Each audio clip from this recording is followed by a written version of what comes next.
তো আমরা মেলাক্ষণ তো হাঁটলাম, ঠিক আছে। তো তোমরা এখন যাও, আমি একটু গেম খেলবো। আরে বন্ধু, এটা কোনো কথা গেমের হলো? প্রতি নেশা, এটা তো নেশা। না না না, আমি একসাথে বেড়াই, তোমরা যাও এখন, আমি মানে ওইখানে বসে একটু গেম খেলবো। একসাথে বন্ধু ঘুরবো, চলো সবাই ঘুরে মিলে, যাই, আসো। সবাই মিলে ঘুরে যাই। চলো। না না না না, আরে বাদ দে, ওর কথা বাদ দে, যা করিস তাহলে তোমরা চলে যাও, আমি ওই মানে গেম তুই খেলবো। থাক। তো যাই হোক, আমার নেশাটাই হলো বড়, আমারও একটু নেশা লাগতেছে। আরে বন্ধু, আরে না, অন্য সময় দেওয়া হবে। আরে দুনিয়াতে কি নেশা আইলো, বন্ধু বান্ধবের সাথে একটু ফ্রিলি ভাবে একটু ঘোরাফেরা করবো, সেই সময়টুকু পাবে না। যাই কোনো পরে যাচ্ছি।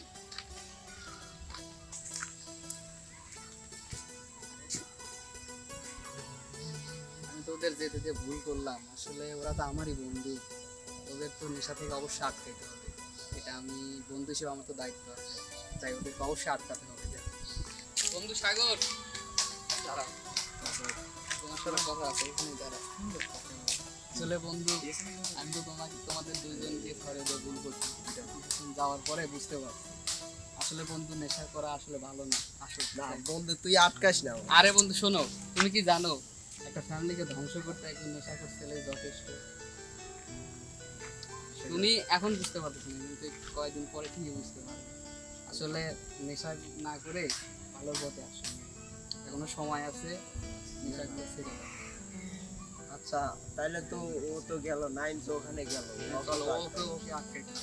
মাদকাসক্ত বন্ধুকে রক্ষার প্রথম কাজ চিকিৎসার জন্য উদ্বুদ্ধ করা। মনে রাখতে হবে, বিষয়টি সহজ নয়, কঠিন, কিন্তু সম্ভব। তোমার আগ্রহ তোমাকে তৈরি করে, আর তোমার নেশা তোমাকে খেয়ে ফেলে।